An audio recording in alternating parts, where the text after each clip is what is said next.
शय्यासनं ततो जयामृतये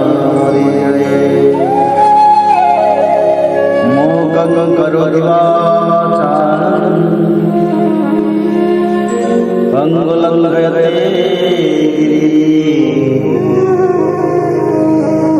यत्कृपातमहं वन्दे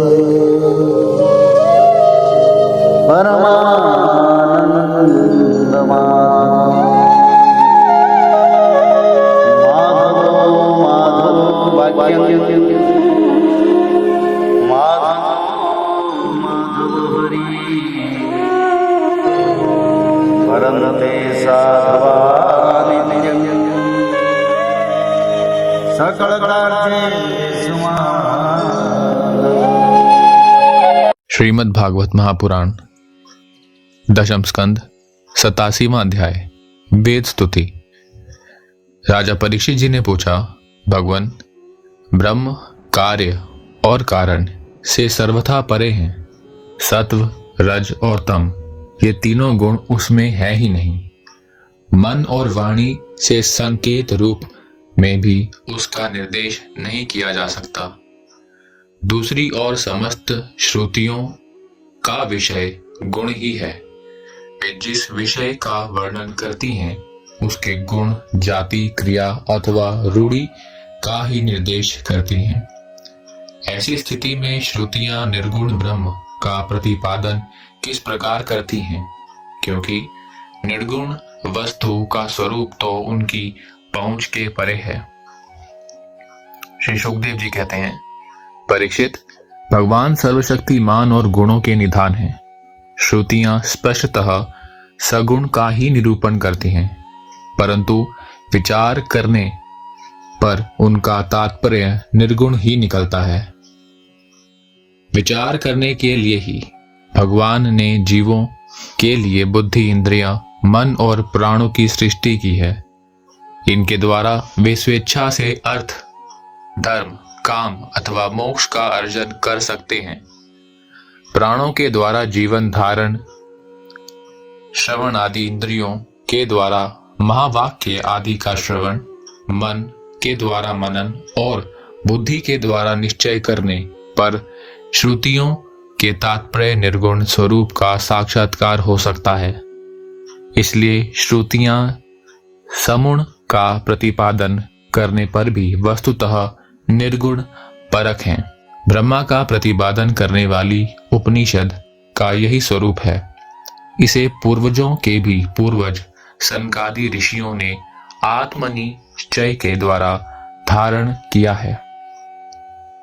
जो भी मनुष्य इस श्रद्धा पूर्वक धारण करता है वह बंधन के कारण समस्त उपाधियों, अनात्म भावों से मुक्त होकर अपने परम कल्याण स्वरूप परमात्मा को प्राप्त हो जाता है। इस विषय में मैं तुम्हें एक गाथा सुनाता हूं। उस गाथा के साथ स्वयं भगवान नारायण का संबंध है। वह गाथा देवर्षि नारद और ऋषि श्रेष्ठ नारायण का संवाद है। एक समय की बात है, भगवान के प्यारे भक्त देवर्षि नारद जी विभिन्न लोकों में विचरण करते हुए सनातन ऋषि भगवान नारायण का दर्शन करने के लिए बद्रिकाश्रम गए। भगवान नारायण मनुष्यों के अभ्युदय, लौकिक कल्याण और परम निश्रेयस भगवत स्वरूप अथवा मोक्ष की प्राप्ति के लिए इस भारतवर्ष में कल्प के प्रारंभ से ही धर्म, ज्ञान और संयम के साथ महान तपस्या कर रहे हैं। परीक्षित, एक दिन के कलाप ग्रामवासी सिद्ध ऋषियों के बीच में बैठे हुए थे। उस समय नारद जी ने उन्हें प्रणाम करके बड़ी नम्रता से यही प्रश्न पूछा जो तुम मुझसे पूछ रहे हो। भगवान नारायण ने ऋषियों की उस भरी सभा में नारद जी को उनके प्रश्न का उत्तर दिया और वह कथा सुनाई जो पूर्वकालीन जनलोक निवासियों में परस्पर वेदों के तात्पर्य और ब्रह्म के स्वरूप के संबंध में विचार करते समय कही गई थी। भगवान नारायण ने कहा, नारद जी, प्राचीन काल की बात है। एक बार जनलोक में वहां रहने वाले ब्रह्मा ने मानस पुत्र नैप्टिक ब्रह्मचारी सनक, सनंदन, सनातन और परम ऋषियों का ब्रह्म सत्र, ब्रह्म विषयक विचार या प्रवचन हुआ था। उस समय तुम मेरी श्वेत द्वीपाधिपति अनिरुद्ध मूर्ति का दर्शन करने के लिए श्वेत द्वीप चले गए थे। उस समय वहां उस ब्रह्म के संबंध में बड़ी ही सुंदर चर्चा हुई थी, जिसके विषय में श्रुतियां भी मौन धारण कर लेती हैं। स्पष्ट वर्णन ना करके तात्पर्य रूप से लक्षित कराती हुई उसी में सो जाती हैं। उस ब्रह्म सत्र में यही प्रश्न उपस्थित किया गया था जो तुम मुझसे पूछ रहे हो। सनक, सनंदन, सनातन, सनत कुमार ये चारों भाई शास्त्रीय ज्ञान, तपस्या और शील स्वभाव में समान हैं। उन लोगों की दृष्टि में शत्रु, मित्र और उदासीन एक से हैं। फिर भी उन्होंने अपने मौन से सनंदन को तो वक्ता बना लिया और शेष भाई सुनने के इच्छुक बनकर बैठ गए। सनंदन जी ने कहा, जिस प्रकार प्रातः काल होने पर सोते हुए सम्राट को जगाने के लिए अनुजीवी वंदीजन उसके पास आते हैं और सम्राट के पराक्रम तथा सुयश का गान करके उसे जगाते हैं, वैसे ही जब परमात्मा अपने बनाए हुए संपूर्ण जगत को अपने में लीन करके अपनी शक्तियों के सहित सोए रहते हैं, तब प्रलय के अंत में श्रुतियां उनका प्रतिपादन करने वाले वचनों से उन्हें इस प्रकार जगाती हैं। श्रुतियां कहती हैं, अजित, आप ही सर्वश्रेष्ठ हैं, आप पर कोई विजय नहीं प्राप्त कर सकता। आपकी जय हो, जय हो। प्रभु, आप स्वभाव से ही समस्त ऐश्वर्यों से संपूर्ण हैं, इसलिए चराचर प्राणियों को फंसाने वाले माया का नाश कर दीजिए। प्रभु, इस गुणमयी माया ने दोष के लिए जीवों के आनंद दिमय सहज स्वरूप का आच्छादन करके उन्हें बंधन में डालने के लिए ही सत्वादी गुणों को ग्रहण किया है। जगत में जितनी भी साधना, ज्ञान, क्रिया आदि शक्तियां हैं, उन सब को जगाने वाले आप ही हैं। इसलिए आपके मिटाए बिना यह माया मिट नहीं सकती। इस विषय में यदि प्रमाण पूछा जाए तो आपकी श्वास भूता श्रुतियां हम ही प्रमाण हैं। यद्यपि हम आपका स्वरूपतः वर्णन करने में असमर्थ हैं, परंतु जब कभी आप माया के द्वारा जगत की सृष्टि करके सगुण हो जाते हैं या उसको निषेध करके स्वरूप उपस्थित की लीला करते हैं अथवा अपना सच्चिदानंद स्वरूप श्री विग्रह प्रकट करके क्रीड़ा करते हैं, तभी हम यत्किंचित आपका वर्णन करने में समर्थ होती हैं। इसमें संदेह नहीं कि हमारे द्वारा इंद्र, वरुण आदि देवताओं का भी वर्णन किया जाता है, परंतु हमारे श्रुतियों के सारे मंत्र अथवा सभी मंत्र दृष्टा ऋषि प्रतीत होने वाले संपूर्ण जगत को ब्रह्म स्वरूप ही अनुभव करते हैं। क्योंकि जिस समय यह सारा जगत नहीं रहता, उस समय भी आप बच रहते हैं। जैसे घट, शराब, मिट्टी का प्याला, कसोरा आदि सभी विकार मिट्टी से ही उत्पन्न और उसी में लीन हो जाते हैं, उसी प्रकार संपूर्ण जगत की उत्पत्ति और प्रलय आप में ही होती है। तब क्या आप पृथ्वी के समान विकारी हैं? नहीं नहीं, आप तो एक रस निर्विकार हैं। इसी से तो यह जगत आप से उत्पन्न नहीं प्रतीत है। इसलिए जैसे घट, शराब आदि का वर्णन भी मिट्टी का ही वर्णन है, वैसे ही इंद्र, वरुण आदि देवताओं को वर्णन भी आपका ही वर्णन है। यही कारण है कि विचारशील ऋषि मन से जो कुछ सोचा जाता है और वाणी से जो कुछ कहा जाता है, उसे आप में ही स्थित आपका ही स्वरूप देखते हैं। मनुष्य अपना पैर चाहे कहीं भी रखे, ईंट, पत्थर या काठ पर, होगा वह पृथ्वी पर ही, क्योंकि वे सब पृथ्वी स्वरूप ही हैं। इसलिए हम चाहें जिस नाम या जिस रूप का वर्णन करें, वह आपका ही नाम, आपका ही रूप है। भगवान, लोग सत्व, रज, तम इन तीन गुणों की माया से बने हुए अच्छे बुरे भावों या अच्छी बुरी क्रियाओं में उलझ जाया करते हैं, परंतु आप तो उस माया नटी के स्वामी, उसको नचाने वाले हैं। इसलिए विचारशील पुरुष आपकी लीला कथा के अमृत सागर में गोते लगाते रहते हैं और इस प्रकार अपने सारे पाप ताप को धो बहा देते हैं। क्यों न हो आपकी लीला कथा सभी जीवों के मायामल को नष्ट करने वाली जो है।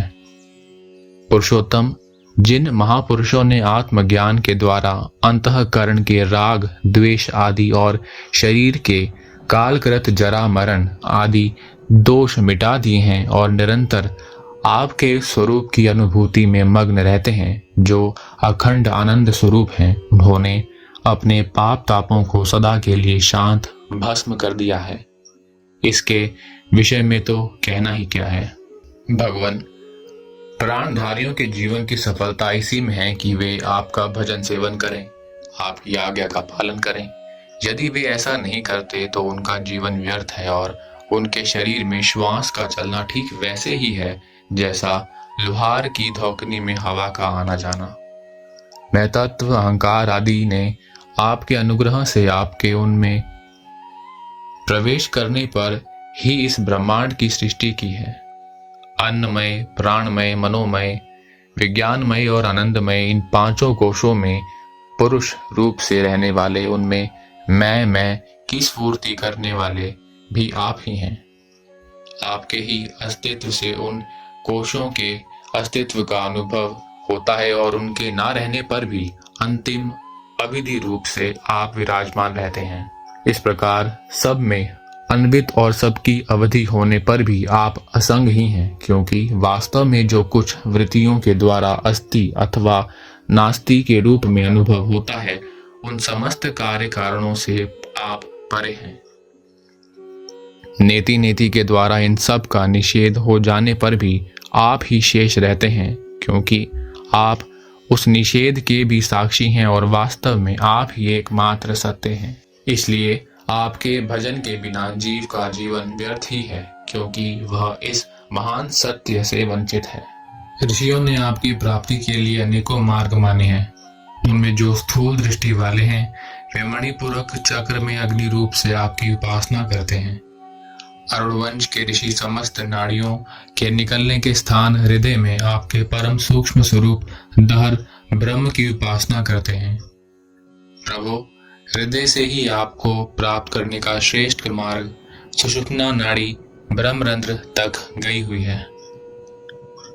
जो पुरुष उस ज्योतिर्मय मार्ग को प्राप्त कर लेता है और उससे ऊपर की ओर बढ़ता है, वह फिर जन्म मृत्यु के चक्कर में नहीं पड़ता। भगवान, आपने ही देवता, मनुष्य और पशु पक्षी आदि योनियां बनाई हैं। सदा सर्वत्र सब रूपों में आप हैं ही। इसलिए कारण रूप से प्रवेश ना करने पर भी आप ऐसे जान पड़ते हैं मानो उसमें प्रविष्ट हुए हों। साथ ही विभिन्न आकृतियों का अनुकरण करके कहीं उत्तम तो कहीं अधम रूप से प्रतीत होते हैं। जैसे आग छोटी बड़ी लकड़ियों और कर्मों के अनुसार प्रचुर अथवा अल्प परिमाण में या उत्तम अधम रूप में प्रतीत होती हैं। इसलिए संत पुरुष लौकिक परलौकिक कर्मों की दुकानदारी से उनके फलों से विरक्त हो जाते हैं और अपनी निर्मल बुद्धि से सत्य असत्य, आत्मा अनात्मा को पहचान कर जगत के झूठे रूपों में नहीं फंसते। आपके सर्वत्र एक रस समभाव से स्थित सत्य स्वरूप का साक्षात्कार करते हैं। प्रभु, जीव जिन शरीरों में रहता है वे उसके कर्म के द्वारा निर्मित होते हैं और वास्तव में उन शरीरों के कार्य कारण रूप आवरणों से वह रहित है, क्योंकि वस्तुतः उन आवरणों की सत्ता ही नहीं है। तत्वज्ञानी पुरुष ऐसा कहते हैं कि समस्त शक्तियों को धारण करने वाले आपका ही वह स्वरूप है। स्वरूप होने के कारण अंश ना होने पर भी उसे अंश कहते हैं और निर्मित ना होने पर भी निर्मित कहते हैं।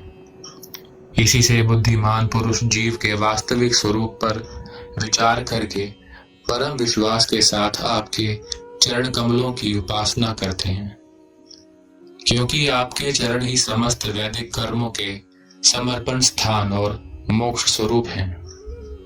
भगवान, परमात्मा तत्व का ज्ञान प्राप्त करना अत्यंत कठिन है।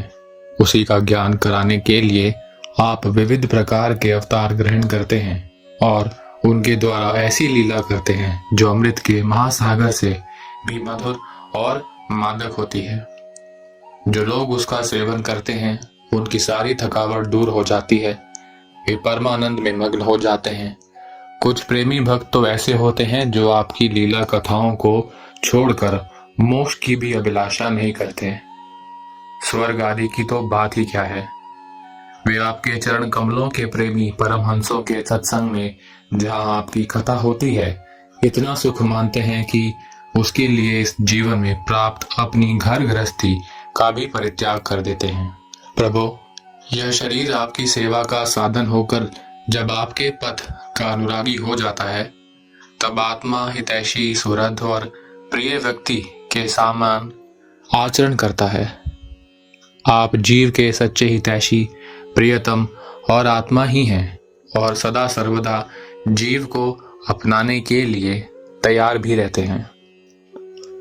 इतनी सुगमता होने पर तथा अनुकूल मानव शरीर को पाकर भी लोग सख्य भाव आदि के द्वारा आपकी उपासना नहीं करते, आप में ही नहीं रमते, बल्कि इस विनाशी और असत शरीर तथा उसके संबंधियों में ही रम जाते हैं। उन्हीं की उपासना करने लगते हैं और इस प्रकार अपने आत्मा का हनन करते हैं, उसे अधोगति में पहुंचाते हैं। भला यह कितने कष्ट की बात है। इसका फल यह होता है कि उनकी सारी वृत्तियां, सारी वासनाएं शरीर आदि में ही लग जाती हैं और फिर उनके अनुसार उनको पशु पक्षी आदि के ना जाने कितने बुरे बुरे शरीर ग्रहण करने पड़ते हैं और इस प्रकार अत्यंत भयावह जन्म मृत्यु रूप संसार में भटकना पड़ता है। प्रभु, आप मन, बुद्धि और इंद्रिय आदि करणों से, चिंतन, कर्म आदि के साधनों से सर्वथा रहित हैं, फिर भी आप समस्त अंतःकरण और बाह्य करणों की शक्तियों से सदा सर्वदा संपन्न हैं। आप स्वतः सिद्ध ज्ञानवान स्वयं प्रकाश हैं, अतः कोई काम करने के लिए आपको इंद्रियों की आवश्यकता नहीं है। जैसे छोटे छोटे राजा अपनी अपनी प्रजा से कर लेकर स्वयं अपने सम्राट को कर देते हैं, वैसे ही मनुष्यों के पूज्य देवता और देवताओं के पूज्य ब्रह्मा आदि भी अपने अधिकृत प्राणियों से पूजा स्वीकार करते हैं और माया के अधीन होकर आपकी पूजा करते रहते हैं। वे इस प्रकार आपकी पूजा करते हैं कि आपने जहां जो कर्म करने के लिए उन्हें नियुक्त कर दिया है वे आपसे भयभीत रहकर वहीं वह काम करते रहते हैं। नित्य मुक्त आप मायातीत हैं, फिर भी जब अपने एक क्षण मात्र से, संकल्प मात्र से माया के साथ क्रीड़ा करते हैं तब आपका संकेत पाते ही जीवों के सूक्ष्म शरीर और उनके सुप्त कर्म संस्कार जग जाते हैं और चराचर प्राणियों की उत्पत्ति होती है। प्रभु, आप परम दयालु हैं।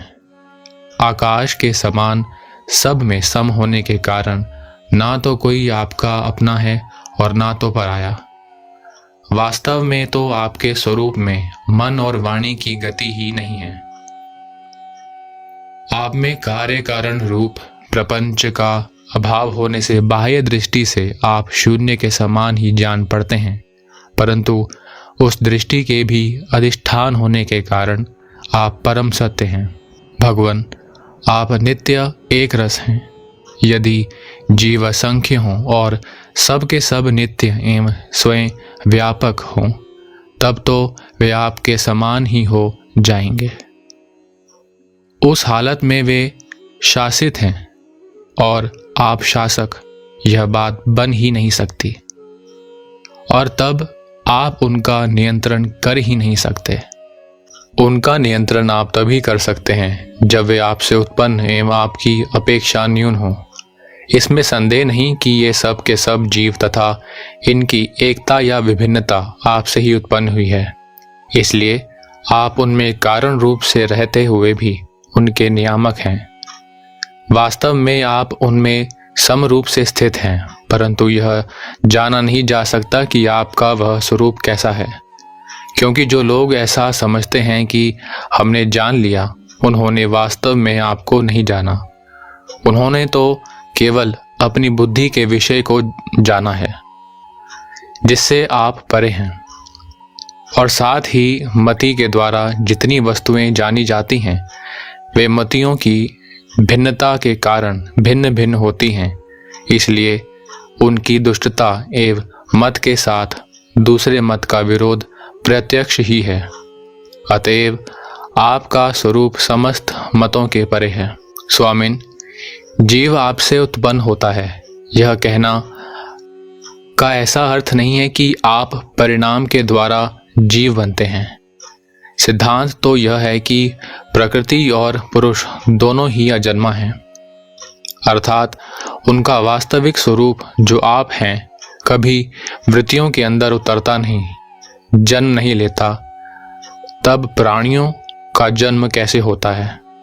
अज्ञान के कारण प्रकृति को पुरुष और पुरुष को प्रकृति समझ लेने से, एक का दूसरे के साथ संयोग हो जाने से, जैसे बुलबुला नाम की कोई स्वतंत्र वस्तु नहीं है, परंतु उपादान कारण जल और निमित्त कारण वायु के संयोग से उसकी सृष्टि हो जाती है। प्रकृति में पुरुष और पुरुष में प्रकृति का अध्यास, एक में दूसरे की कल्पना हो जाने के कारण ही जीवों के विविध नाम और गुण रख लिए जाते हैं। अंत में जैसे समुद्र में नदियां और मधु में समस्त पुष्पों के रस समा जाते हैं, वैसे ही वे सब के सब उपाधि रहित आप में समा जाते हैं। इसलिए जीवों की भिन्नता और उनका पृथक अस्तित्व आपके द्वारा नियंत्रित है।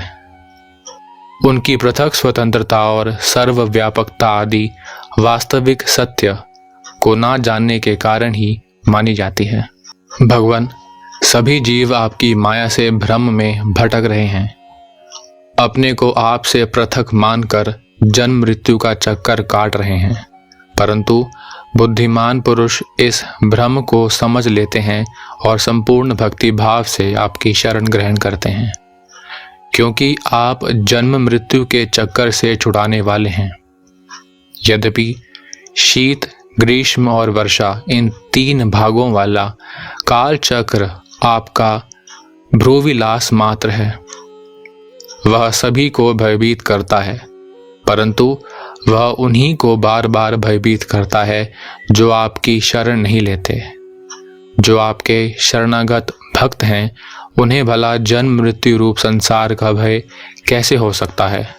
अजन्मा प्रभो, जिन योगियों ने अपनी इंद्रियों और प्राणों को वश में कर लिया है, वे भी जब गुरुदेव के चरणों की शरण न लेकर उछंकल एवं अत्यंत चंचल मन तुरंग को अपने वश में करने का प्रयत्न करते हैं, तब अपने साधनों में सफल नहीं होते। उन्हें बार बार खेद और सैकड़ों विपत्तियों का सामना करना पड़ता है। केवल श्रम और दुख ही उनके हाथ लगता है। उनकी ठीक वही दशा होती है जैसी समुद्र में बिना कर्णधार की नाव पर यात्रा करने वाले व्यापारियों की होती है।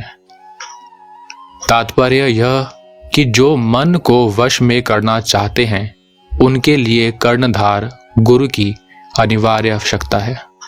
भगवान, आप अखंड आनंद स्वरूप और शरणागतों के आत्मा हैं। आपके रहते स्वजन, पुत्र, देह, स्त्री, धन, महल, पृथ्वी, प्राण और रथ आदि से क्या प्रयोजन है? जो लोग इस सत्य सिद्धांत को न जानकर स्त्री पुरुष के संबंध से होने वाले सुखों में ही रम रहे हैं, उन्हें संसार में भला ऐसी कौन सी वस्तु है जो सुखी कर सके? क्योंकि संसार की सभी वस्तुएं स्वभाव से ही विनाशी हैं, एक न एक दिन मटिया मेट हो जाने वाली हैं। और तो क्या, वे स्वरूप से ही सारहीन और सत्ताहीन हैं। वे भला क्या सुख दे सकती हैं? भगवान, जो ऐश्वर्य, लक्ष्मी, विद्या, जाति, तपस्या आदि के घमंड से रहित है, वे संत पुरुष इस पृथ्वी तल पर परम पवित्र और सबको पवित्र करने वाले पुण्यमय सच्चे तीर्थ स्थान हैं, क्योंकि उनके हृदय में आपके चरणारविंद सर्वदा विराजमान रहते हैं। और यही कारण है कि उन संत पुरुषों का चरणामृत समस्त पापों और तापों को सदा ही नष्ट कर देने वाला है। भगवान, आप नित्य आनंद स्वरूप आत्मा ही हैं, जो एक बार भी आपको अपना मन समर्पित कर देते हैं, आप में मन लगा देते हैं, वे उन देह गेहों में कभी नहीं फंसते जो जीव के विवेक, वैराग्य, धैर्य, क्षमा और शांति आदि गुणों का नाश करने वाले हैं। वे तो बस आप में ही रम जाते हैं। भगवान, जैसे मिट्टी से बना हुआ घड़ा मिट्टी रूप ही होता है, वैसे ही सत से बना हुआ जगत भी सत ही है। यह बात युक्ति संगत नहीं है, क्योंकि कारण और कार्य का निर्देश ही उनके भेद का द्योतक है। यदि केवल भेद का निषेध करने के लिए ही ऐसा कहा जा रहा है, तो पिता और पुत्र में, दंड और घटनाश में कार्य कारण भाव होने पर भी वे एक दूसरे से भिन्न हैं। इस प्रकार कार्य कारण की एकता सर्वत्र एक सी नहीं दिख जाती। यदि कारण शब्द से निमित्त कारण न लेकर केवल उपादान कारण लिया जाए, जैसे कुंडल का सोना, तो भी कहीं कहीं कार्य की असत्यता प्रमाणित होती है। जैसे रस्सी में सांप, यहाँ उपादान कारण के सत्य होने पर भी उसका कार्य सर्प सर्वथा असत्य है। यदि यह कहा जाए कि प्रतीत होने वाले सर्प का उपादान कारण केवल रस्सी नहीं है, उसके साथ अविद्या का भ्रम का मेल भी है, तो यह समझना चाहिए कि अविद्या और सत वस्तु के संयोग से ही इस जगत की उत्पत्ति हुई है।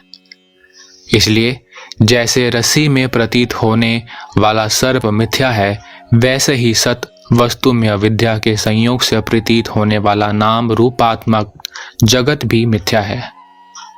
यदि केवल व्यवहार की सिद्धि के लिए ही जगत की सत्ता अभीष्ट हो, तो उसमें कोई आपत्ति नहीं, क्योंकि वह परमार्थिक सत्य न होकर केवल व्यवहारिक सत्य ही है।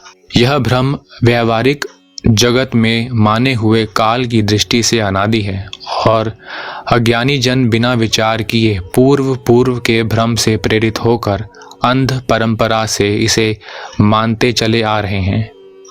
ऐसी स्थिति में कर्म फल को सत्य बताने वाली श्रुतियां केवल उन्हीं लोगों को भ्रम में डालती हैं जो कर्म में जड़ हो रहे हैं और यह नहीं समझते कि इनका तात्पर्य कर्म फल की नित्यता बतलाने में नहीं, बल्कि उनकी प्रशंसा करके उन कर्मों में लगाने में है। भगवान, वास्तविक बात तो यह है कि यह जगत उत्पत्ति के पहले नहीं था और प्रलय के बाद नहीं रहेगा।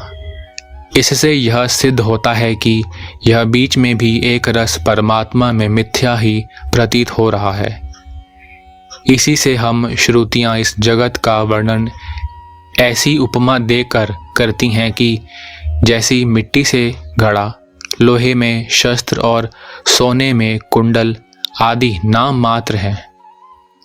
वास्तव में मिट्टी, लोहा और सोना ही हैं। वैसे ही परमात्मा में वर्णित जगत नाम मात्र है, सर्वथा मिथ्या और मन की कल्पना है। इसे ना समझ मूर्ख ही सत्य मानते हैं। भगवान, जब जीव माया से मोहित होकर अविद्या को अपना लेता है, उस समय उसके स्वरूप भूत आनंद आदि गुण ढक जाते हैं। वह गुणजन्य वृत्तियों, इंद्रियों और देहों में फंस जाता है तथा उन्हीं को अपना आपा मानकर उनकी सेवा करने लगता है। अब उनकी जन्म मृत्यु में अपनी जन्म मृत्यु मानकर उनके चक्कर में पड़ जाता है। परंतु प्रभो, जैसे सांप अपने केंचुल से कोई संबंध नहीं रखता, उसे छोड़ देता है, वैसे ही आप माया अविद्या से कोई संबंध नहीं रखते, उसे सदा सर्वदा छोड़े रहते हैं। इसी से आपके संपूर्ण ऐश्वर्य सदा सर्वदा आपके साथ रहते हैं। अणिमा आदि अष्ट सिद्धियों से युक्त परमेश्वर्य में आपकी स्थिति है। इसी से आपका ऐश्वर्य, धर्म, यश, श्री, ज्ञान और वैराग्य अपरिमित है, अनंत है। वह देश, काल और वस्तुओं की सीमा से आबद्ध नहीं है। भगवान, यदि मनुष्य योगी यति होकर भी अपने हृदय की विषय वासनाओं को उखाड़ नहीं फेंकते, तो उन असाधकों के लिए आप हृदय में रहने पर भी वैसे ही दुर्लभ हैं जैसे कोई अपने गले में मणि पहने हुए हो, परंतु उसकी याद ना रहने पर भी उसे ढूंढता फिरे इधर उधर। जो साधक अपनी इंद्रियों को तृप्त करने में ही लगे रहते हैं, विषयों से विरक्त नहीं होते, उन्हें जीवन भर और जीवन के बाद भी दुख ही दुख भोगना पड़ता है, क्योंकि वे साधक नहीं, दंभी हैं। एक तो अभी उन्हें मृत्यु से छुटकारा नहीं मिला है, लोगों को रिझाने, धन कमाने आदि के क्लेश उठाने पड़ रहे हैं, और दूसरे आपका स्वरूप ना जानने के कारण अपने धर्म कर्म का उल्लंघन करने से परलोक में नरक आदि प्राप्त होने का भय भी बना रहता है। भगवान, आपके वास्तविक स्वरूप को जानने वाला पुरुष आपके दिए हुए पुण्य और पाप कर्मों के फल, सुख एवं दुखों को नहीं जानता, नहीं भोगता। वह भोग्य और भोक्तापन के भाव से ऊपर उठ जाता है। उस समय विधि निषेध के प्रतिपादक शास्त्र भी उससे निवृत्त हो जाते हैं, क्योंकि वे देह अभिमानियों के लिए हैं। उनकी ओर तो उसका ध्यान ही नहीं जाता। जिसे आपके स्वरूप का ज्ञान नहीं हुआ है, वह भी यदि प्रतिदिन आपकी प्रत्येक युग में की हुई लीलाओं को, गुणों को गान सुन सुनकर उनके द्वारा आपको अपने हृदय में बैठा लेता है, तो अनंत अचिंत्य दिव्य गुण गानों के निवास स्थान प्रभो आपका वह प्रेमी भक्त भी पाप पुण्यों के फल, सुख दुखों और विधि निषेधों से अतीत हो जाता है, क्योंकि आप ही उनकी मोक्ष स्वरूप गति हैं। परंतु इन ज्ञानी और प्रेमियों को छोड़कर और सभी शास्त्र बंधन में हैं तथा वे उसका उल्लंघन करने पर दुर्गति को प्राप्त होते हैं। भगवान, स्वर्ग आदि लोकों के अधिपति इंद्र, ब्रह्मा प्रभृति भी आपकी थाह आपका पार ना पा सके, और आश्चर्य की बात तो यह है कि आप भी उसे नहीं जानते, क्योंकि जब अंत है ही नहीं तब कोई जानेगा कैसे। प्रभो, जैसे आकाश में हवा से धूल के नन्हे नन्हे कण उड़ते रहते हैं, वैसे ही आप में काल के वेग से अपने से उत्तरोत्तर 10 गुने 7 आवरणों के सहित असंख्य ब्रह्मांड एक साथ ही घूमते रहते हैं। तब भला आपकी सीमा कैसे मिले? हम श्रुतियां भी आपके स्वरूप का साक्षात वर्णन नहीं कर सकती। आपके अतिरिक्त वस्तुओं का निषेध करते करते अंत में अपना भी निषेध कर देती हैं और आप में ही अपनी सत्ता खोकर सफल हो जाती हैं। भगवान नारायण ने कहा, देवर्षे, इस प्रकार सनकादि ऋषियों ने आत्मा और ब्रह्म की एकता बतलाने वाला उपदेश सुनकर आत्मस्वरूप को जाना, और नित्य सिद्ध होने पर भी इस उपदेश से कृतकृत्य से होकर उन लोगों ने सनंदन की पूजा की। नारद, सनकादि ऋषि सृष्टि के आरंभ में उत्पन्न हुए थे, अतएव वे सबके पूर्वज हैं। उन आकाशगामी महात्माओं ने इस प्रकार समस्त वेद, पुराण और उपनिषदों का रस निचोड़ लिया है। यह सबका सार सर्वस्व है। देवर्ष, तुम भी उन्हीं के समान ब्रह्मा के मानस पुत्र हो, उनकी ज्ञान संपत्ति के उत्तराधिकारी हो। तुम भी श्रद्धा के साथ इस ब्रह्मात्म विद्या को धारण करो और स्वच्छंद भाव से पृथ्वी में विचरण करो। यह विद्या मनुष्यों की समस्त वासनाओं को भस्म कर देने वाली है।